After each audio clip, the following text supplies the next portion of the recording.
Hola, ¿qué tal? Bienvenidos al podcast de Naticum. En esta ocasión nos acompaña la maestra Diana Ponce Nava Treviño, quien es licenciada en Derecho por la Facultad de Derecho de la Universidad Nacional Autónoma de México y maestra en Derecho Internacional por la London School of Economics and Political Science. Con experiencia de más de 20 años, ha sido diversa su colaboración con organizaciones internacionales. Se desempeñó como asesora de la directora ejecutiva del Programa de Naciones Unidas para el Medio Ambiente en Nairobi, Kenia, y como consultora del Programa de Naciones Unidas para el Desarrollo, estando a cargo del Informe Nacional de México sobre desarrollo de capacidades para el cumplimiento de las convenciones de cambio climático, biodiversidad y desertificación. Entre sus actividades académicas ha impartido clases de Derecho Internacional y Derecho Ambiental en la Facultad de Derecho de la UNAM, en la Universidad Iberoamericana, en la Escuela de Derecho de Gainesville, Florida, y en la Escuela de Derecho McGeorge de California. En el gobierno federal mexicano fue subprocuradora de Recursos Naturales en la Procuraduría Federal de Protección al Ambiente y en la Ciudad de México fue procuradora ambiental y del ordenamiento territorial del Distrito Federal. Actualmente se desempeña como consultora en cuestiones de medio ambiente.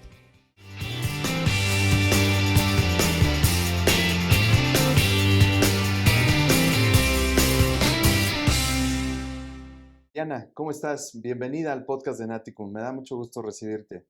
Muchísimas gracias, Omar. También a mí me da mucho gusto trabajar juntos y estar ahora en este ejercicio de platicando todo lo que hace el despacho y lo que podemos trabajar juntos. Efectivamente, quiero comentarles a toda nuestra audiencia de que, bueno, pues eres una abogada no solo brillante, una gran mujer con mucho liderazgo, que eso me consta. Te he visto sentada en mesas rodeada de abogados discutiendo temas muy interesantes, de los cuales vamos a abordar el día de hoy, por supuesto, en materia de medio ambiente. Pero para mí es un honor, Diana, te lo agradezco enormemente. Y como tú sabes, pues siempre es un placer recibirte y por supuesto platicar de temas tan importantes como en esta ocasión es el cumplimiento de la legislación en materia de medio ambiente. Consideramos muy oportuna la plática, Diana, porque, pues como tú sabes, en Yucatán tenemos en este momento un boom inmobiliario que ya no se concentró solo en Mérida, ¿no? Ya la realidad es que hoy tenemos desarrollos inmobiliarios y turísticos prácticamente en todo el estado, particularmente en la zona de la costa, que incluso tuvimos la oportunidad de recorrer en algún momento tú y yo. Y pues qué oportuno, qué mejor que en una situación en donde a nivel mundial pasamos por una crisis tan seria en materia de medio ambiente, pues qué mejor invitarte y que platiquemos acerca de la situación que pasa actualmente en Yucatán, ¿no? Entonces, en ese sentido, Diana, ¿por qué es importante el cumplimiento de la legislación en materia de medio ambiente? Omar, yo creo que puedo empezar pues confirmando lo que acabas de decir. Tenemos mucho desarrollo.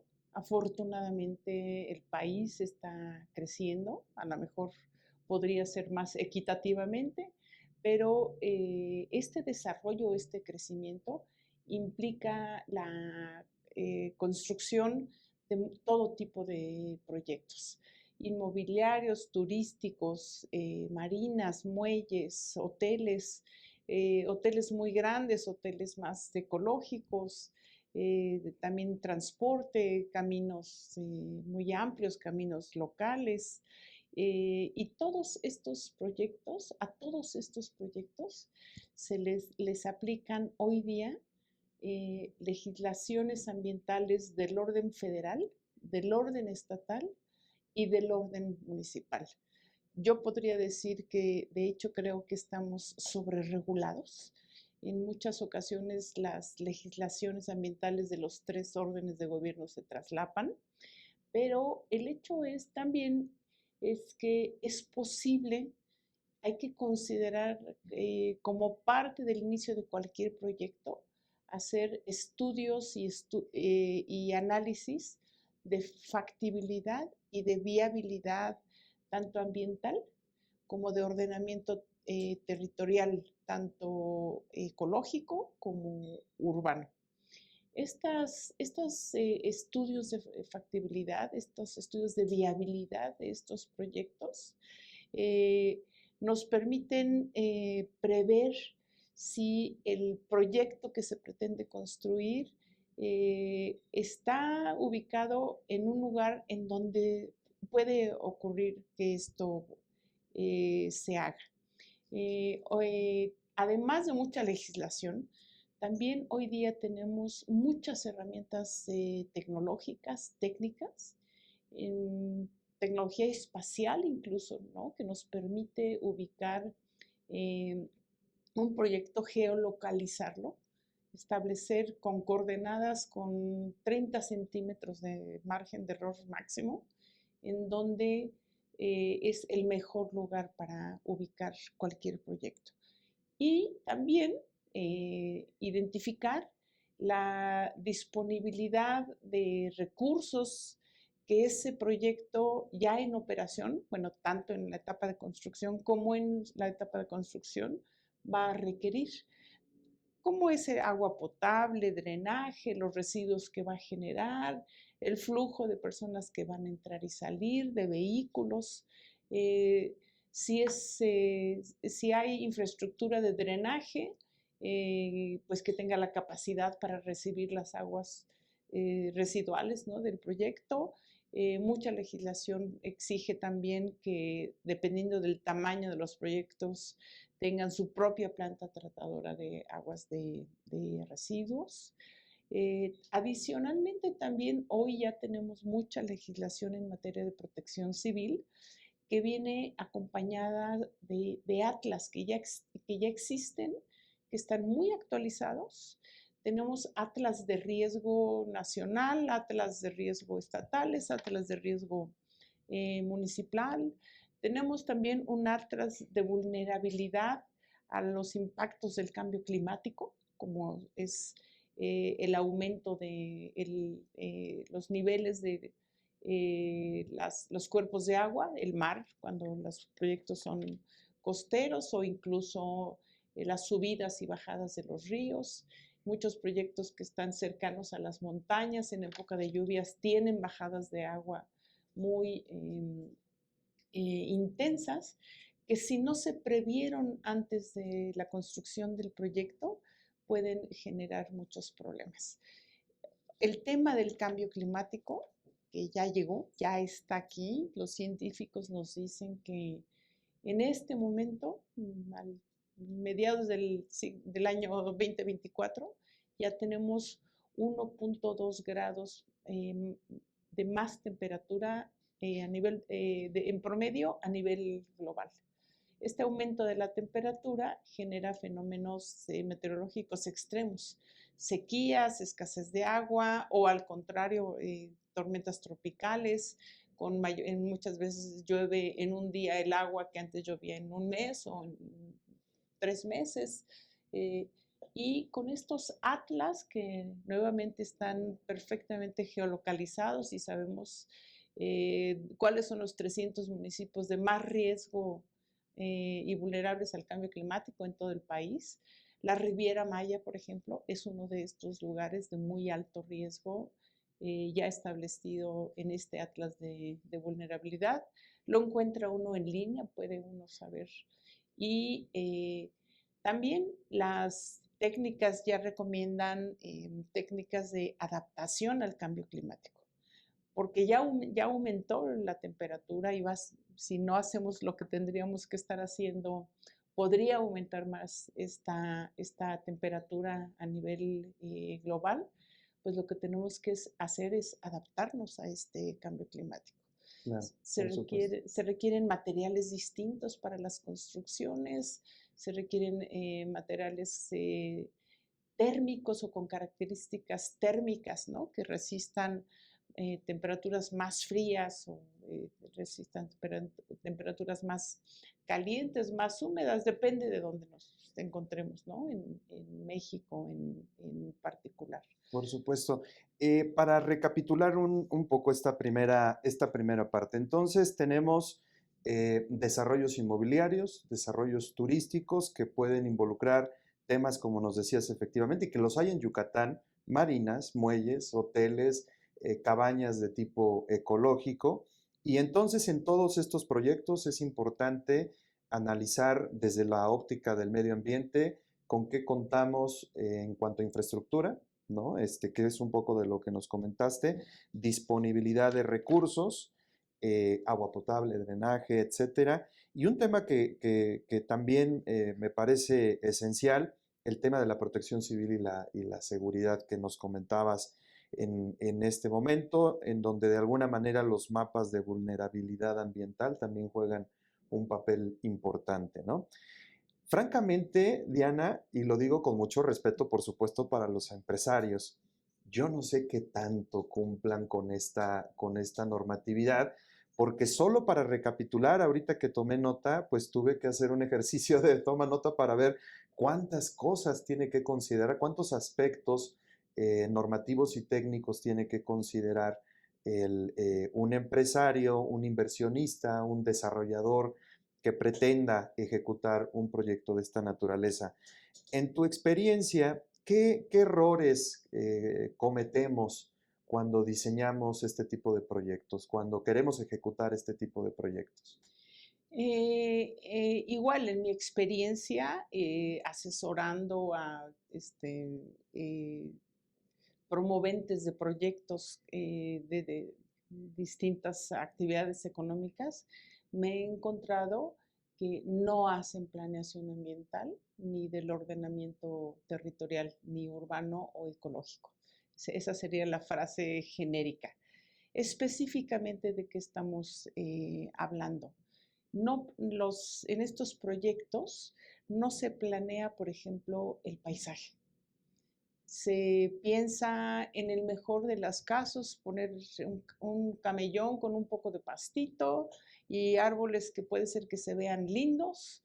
Las palmeras se ven lindas, pero muchas de estas palmeras no corresponden al ecosistema en donde se están plantando en proyectos que se pretende que tengan una duración de 30 a 50 años o más. Paisaje es un tema en donde además hay regulación, ¿no? Que exige, identifica qué tipo de vegetación hay que plantar, porque además de esta vegetación también dependen ciclos biológicos, que existan aves o algunos insectos que son polinizadores y que permiten que estos ecosistemas mantengan su belleza, que es la primera razón por la cual alguien decidió construir ahí un proyecto, ¿no? Otro de los errores, que este es un error de ingeniería, cuando a veces una de dos, o no se identifica que va a haber inundaciones o que puede haber estas bajadas de agua o tormentas tropicales, pues a lo que se enfrentan los proyectos es a inundaciones. Y muchas veces la solución que se piensa es cemento y tubos. Le ponemos más cemento, le ponemos un tubo más grande, pero bueno, pues eso pasó en la planta nuclear en Fukushima. Se construyó en una zona sísmica junto al mar. Y alguien dijo, oigan, está junto al mar, ¿qué tal? En un temblor puede venir un tsunami. Dijeron, no, no importa, le vamos a poner una pared de concreto de 2 metros de ancho y 7 metros de alto y no le va a pasar nada. Y pues bueno, hubo una circunstancia imponderable, un temblor de 9 grados con un tsunami que le cayó como una regadera a la planta, ¿no? Eh, por eso es muy importante considerar imponderables que ahora nos indica el cambio climático que pueden ocurrir, Claro, ¿no? Desde el punto de vista arquitectónico también, hay que considerar los materiales que sean térmicos, que permitan ahorrar energía, por ejemplo, ¿no? Si se pone un material que se calienta en una zona donde el clima es caliente, pues va a ser un horno para los que estén ahí adentro. Y el costo posterior es altísimo, ¿no? Para mantenerlo con refrigeración o aire acondicionado o viceversa. Si es un clima muy frío, hay que poner dispositivos para calentar que representan un altísimo costo económico, ¿no? La mayor consumo de energía. Los gastos también en el ánimo de ahorrar, que se entiende, ¿no? Que un promovente, un desarrollador quiera minimizar costos, desarrollar a un menor costo, pues lo que ocurre entonces es que en realidad esos gastos se trasladan a una etapa posterior, pero pone en riesgo la calidad del proyecto.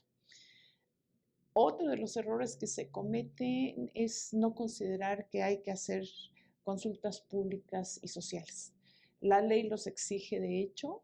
Si las comunidades son rurales, si son comunidades indígenas, es todavía más largo estos procesos, son más largos estos procesos de consultas públicas y sociales, pero pues me ha tocado asesorar proyectos que estuvieron detenidos ya estando en la mitad de la construcción o al final de la construcción, hasta 7 años, porque no se hicieron las consultas previas. Esto ya está definido por la ley. Insisto, creo que a veces hasta un poco sobreregulado, porque la consulta, las autoridades indígenas quieren un tipo de consulta en el idioma de la comunidad indígena, pero las autoridades energéticas piden otro tipo de consulta pública. Se puede prever y al final ahorra tiempo de elaboración, costos. Es muy importante considerar todos estos criterios en la planeación, no después cuando ya prácticamente, pues hay que decirlo francamente, los proyectos chocan con pared, ¿no? Son insalvables algunos, de hecho, precisamente en un tema energético, tuvimos un proyecto para un parque eólico que se conoce como el Parque Eólico de Cansacap, allá en Yucatán, precisamente, y precisamente el no haber hecho las consultas correspondientes provocó que algunas organizaciones promovieran el amparo, se ordenara la suspensión del proyecto en el amparo y llegara el tema a la Corte y la Corte reforzara con mucha contundencia el criterio que nos ha venido reiterando sobre consultas públicas, ¿no? La inversión estaba prácticamente en marcha y se tuvo que detener, ¿no? Se tuvo que detener lamentablemente, para una entidad federativa que hoy tiene un déficit energético preocupante, ¿no? Hay un punto con el que iniciaste esta segunda parte en tu intervención. Comentabas la planeación tanto urbanística o planes de desarrollo urbano y también los que tienen que ver con los planes de desarrollo ecológico, ¿no? Estoy pensando en Yucatán, por supuesto.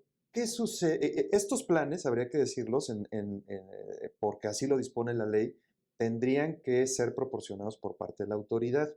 Es decir, la federación tiene sus propios planes, las entidades federativas tienen sus propios planes, pero luego llegamos al municipio. Y ahí es en donde nos encontramos.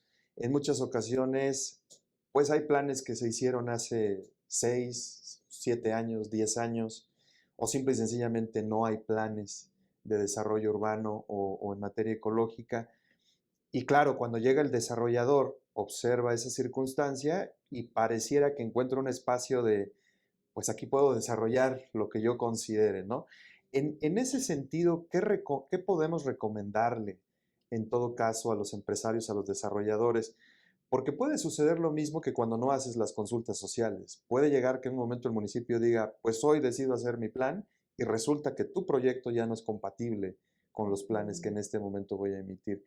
En esos casos en donde no tenemos planes, ¿qué sugerencia tenemos? Porque pasa en Yucatán, ¿eh? En Yucatán hay municipios que realmente su presupuesto es muy bajo, pero están frente al mar. Son municipios que se ubican frente al mar y que son atractivos para este tipo de desarrollos. ¿Qué opinión tienes al respecto? Bueno, esto nuevamente hay que estudiarlo y planearlo para saber que este tipo de contradicciones o en todo caso lagunas van a encontrarse. Hay algunos criterios que se han ido refinando en los últimos 20 años como por ejemplo el Programa General de Ordenamiento Ecológico Federal, propone sugerencias, ¿no? Sugiere qué es la mejor actividad a desarrollar en cierta región. Posteriormente vienen los ordenamientos estatales, que esos tienden a ser, pocos estados tienen un ordenamiento ecológico estatal, pero también son sugerencias y acompañan a políticas en las que el Estado en particular pretende promover ciertas políticas públicas, desarrollo industrial, desarrollo de vivienda, etc. Definitivamente, es el municipio, conforme al artículo 115 constitucional, al que le corresponde definir el uso de suelo específico. Ojo, porque esta definición del uso de suelo es más bien en los centros urbanos. Una vez que se sale cualquier actividad del centro urbano, el municipio sigue teniendo mano en lo que es la definición del uso de suelo, pero si no tiene el ordenamiento territorial, es entonces cuando se pueden usar supletoriamente estos ordenamientos estatales y federales. Hay que hablar con las autoridades y muchas veces pues estas consultas sociales y indígenas ayudan a definir con criterios ambientales.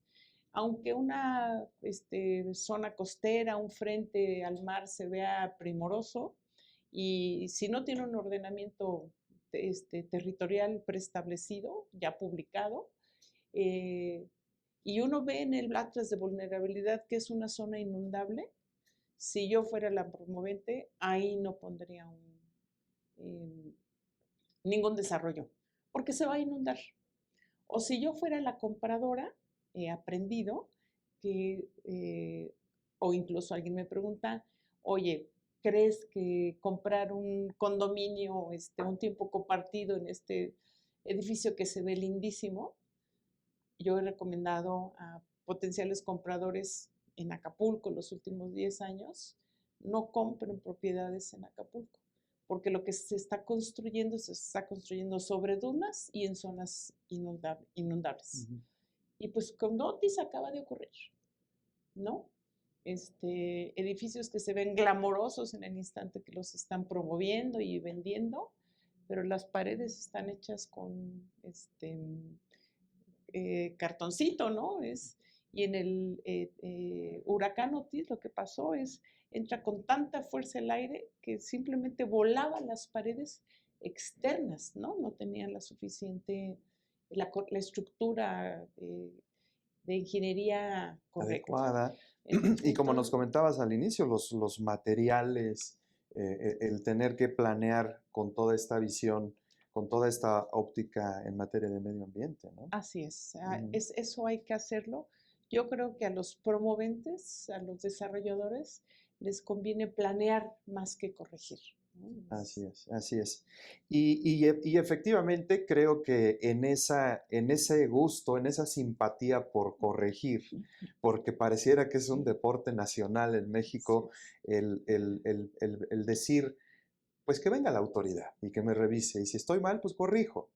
Pero la realidad es que como ya platicábamos de estos casos energéticos en donde prácticamente es imposible corregir y ya hay inversión en ejecución, pues hay pérdidas para los empresarios, ¿no?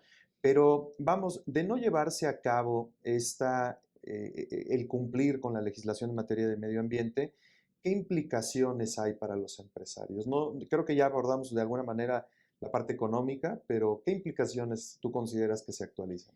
Bueno, toda esta legislación federal, estatal y municipal, dependiendo de dónde está el proyecto que aplica, contiene también sanciones. Hay sanciones administrativas, hay clausuras parciales, totales, temporales, definitivas. Las autoridades en general saben, las que aplican, hacen estos actos de aplicación coercitiva de la ley, saben que lo peor que le puede ocurrir a un proyecto es que sea clausurado en cualquiera de sus versiones. Y me consta, porque en algún momento trabajé en el gobierno en esas áreas, que la manera más rápida de forzar a un promovente a corregir lo que tenía que haber hecho bien desde el primer momento es con estas clausuras. Muchos promoventes optan por litigar y los temas, los litigios ambientales es algo relativamente nuevo también en el Poder Judicial, entonces toman mucho tiempo en resolverse, ¿no? Entre hasta 7 años. Creo que el promedio es 3 años, pero hay proyectos que pueden tardarse en resolverse 7 años, 10 años. Vienen, dependiendo si es un tema civil, mercantil o incluso penal, multas, multas administrativas, multas penales, de por lo menos 50,000, bueno, ese es el máximo, 50,000 días de, ya no se llaman salarios mínimos, de UMAS, unidades económicas, que pues hay que pagar, ¿no? Y le aumenta costos a un proyecto. Y también desde el año 2013 se aplica, ya tenemos la Ley Federal de Responsabilidad Ambiental. Esa, además de las clausuras y estudios ambientales y sanciones, multas administrativas y penales, exige la reparación del daño. Y esta reparación del daño, como está establecida hoy en la ley, es regresar un espacio o un lugar en donde hubo daño ambiental a la situación que se encontraba antes de que se causó el daño. Y eso también puede tomar un largo tiempo, muchas tecnologías, es costoso, se han ido sofisticando y aumentando los costos de las sanciones que la ley prevé cuando hay violación de las leyes ambientales, de ordenamiento urbano, ecológico y particularmente de daño ambiental. Por supuesto, ¿no? Pues muy, muy importante todo lo que nos comentas, Diana. Hay un tema que en Yucatán también nos preocupa mucho y en donde yo estoy convencido que tú eres experta. Con todo esto que nos has platicado, Diana, ¿en dónde queda el tema de los residuos? Porque efectivamente pareciera que el desarrollador, pues efectivamente tiene que planear desde distintas ópticas y en distintos rubros el desarrollo que vaya a ejecutar. Pero hay algo que nos preocupa mucho en Yucatán y yo creo que en todo el país, que es el manejo de los residuos. Como tú sabes, pues Yucatán está, sus ciudades prácticamente están sobre el manto freático y tenemos agua a 3 metros prácticamente, ¿no? Y 15 metros de profundidad y ya tenemos agua que en muchas ocasiones se consideró potable incluso, ¿no? Yo no sé si hoy día ya podamos hablar de eso con todo lo que ha pasado allá en Yucatán, pero ¿dónde queda el tema de los residuos? El tema de los residuos, el INEGI, el Instituto Nacional de Estadística, Geografía Informática, ha hecho cada 10 años estudios para saber cuántos residuos generamos y dónde. Voy a hablar por el momento, o para este caso, solamente de los residuos sólidos municipales, de los residuos urbanos, porque además hay los de manejo especial y los peligrosos que son otro tema. Hablando de residuos sólidos urbanos, el dato de 2019 es que México genera 130,000 toneladas diarias de basura en todo el país, de las que solo se recolectan 120,000 toneladas diarias. Entonces, de entrada ya tenemos 10,000 toneladas diarias que no sabemos dónde están. Sí sabemos, están en tiraderos a cielo abierto, en las barrancas, en ríos, en cuerpos de agua, van a dar al mar, etc. En estos censos muy puntuales que hace el INEGI, identifica para cada uno de los casi 2.500 municipios que hay en el país, cuántos residuos se generan por persona, diarios y por municipio. Nos dice, por ejemplo, que la Ciudad de México genera 13,000 toneladas diarias de basura. Nos dice este censo que el municipio de Chichimilá, en Yucatán, que es un municipio indígena, maya, genera 10 toneladas diarias. Nada que ver una cantidad con otra. Claro. La ley establece que le toca a la autoridad municipal hacer la gestión de los residuos. Y la legislación que hoy tenemos nos lleva a pensar que la basura debe manejarse en rellenos sanitarios. O sea, agujeros, enterrar la basura y taparla con tierra. Esta técnica de rellenos sanitarios, entierros de basura, viene de la Segunda Guerra Mundial, cuando en 6 años de guerra en todo el planeta hubo 80 millones de muertos, 60 millones estaban en Europa, y en aquella época lo único que pudieron hacer fue escarbar en la tierra, meter cuerpos y taparlos con tierra. Estamos muy lejos de eso hoy, tenemos muchas tecnologías, unas que diseñadas para manejar cantidades menores, otras que requieren para funcionar 5,000 toneladas diarias, entonces esas más bien pues son para usarlas en grandes ciudades, ¿no? Como Monterrey, Guadalajara o aquí mismo en la Ciudad de México. Hay algunas tecnologías que permiten procesar cantidades menores, como 500 toneladas, y pueden ir aumentándose estas cantidades modularmente para convertirla en materiales de segundo uso o incluso en energía. Lo que nosotros creemos que es basura, no es basura. Absolutamente todos los materiales es materia prima. Solo usándola con la tecnología correcta o con el proceso correcto. Los programas oficiales recomiendan la disminución, tenemos muchos programas de basura cero, tenemos las reglas de reusa, reduce, recicla, y sí hay que hacer todo eso, pero lo que es cierto es que vamos a seguir generando más basura, ¿no? Más residuos, más materia prima, que es susceptible de convertirse además en energía, ¿no? En un cálculo, convirtiendo estos residuos, estas 120,000 toneladas de basura, a esta unidad térmica BTU, British Thermal Unit, la basura que generamos en este año en la Ciudad de México nos daría la cantidad de electricidad para todo el país. ¿No es? Qué impresionante. Y más bien, ¿qué estamos haciendo? Lo seguimos enterrando, ¿no? Hay otros problemas sociales que acompañan, como el tema de los acopiadores, los tiraderos a cielo abierto. En muchos lugares los municipios no tienen la capacidad técnica para hacer este manejo y procesamiento de la basura. La administran, siempre digo, con un cerillo.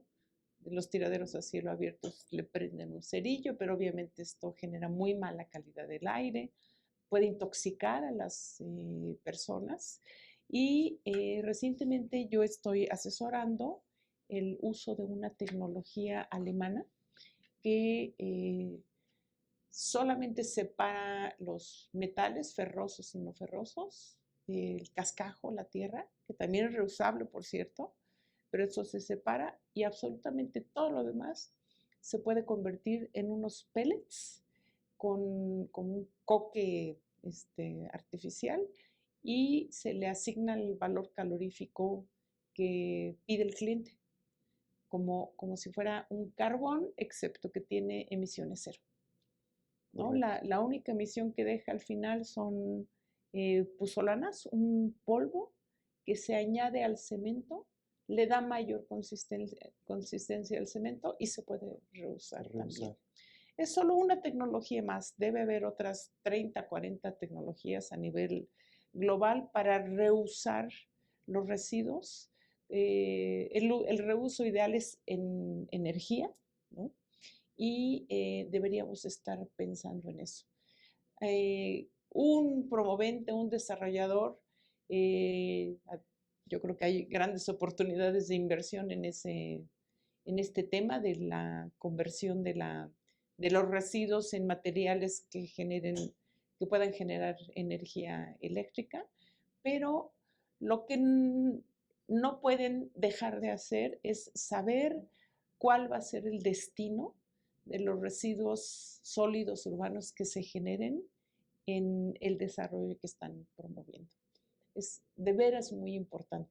Tenemos un gravísimo problema de mala gestión de residuos en todo el país, que, repito, es materia municipal, pero la capacidad en cada uno de los 2.500 municipios que hay en el país, pues es muy heterogénea, ¿no?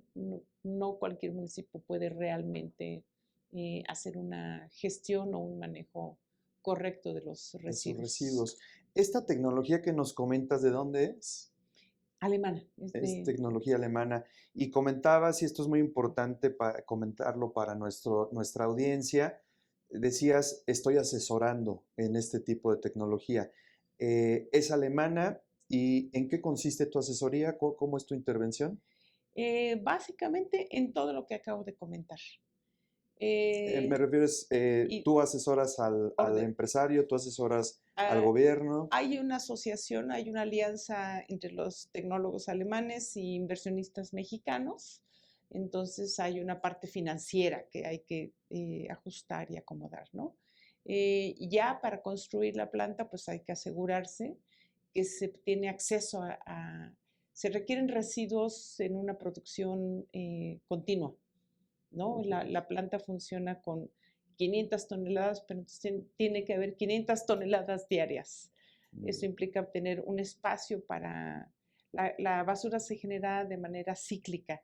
Hay más basura en las vacaciones cuando los niños están en casa, hay más basura en las épocas turísticas, en las fiestas. La máquina requiere siempre la cantidad para la cual se haya construido. Correcto. Entonces hay que estar seguro que se va a tener acceso a esas cantidades de basura.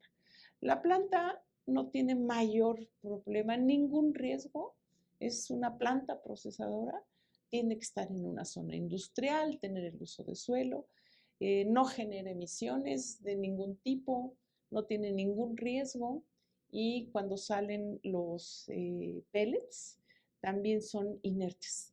No huelen, no explotan, no se incendian, se pueden transportar prácticamente como en bolsitas pequeñas, bolsitas grandes, trailers, lo que el cliente necesite. Claro. Entonces lo hace una tecnología muy recomendable, en mi opinión, ¿no? Pero siempre se requieren grupos interdisciplinarios. No hay nada que pueda decidir solo una abogada, ¿no? Siempre hay que tener ingenieros, arquitectos, geólogos. Igual hay que hacer el estudio de mecánica de suelos en donde sea que se vaya a instalar. Por supuesto.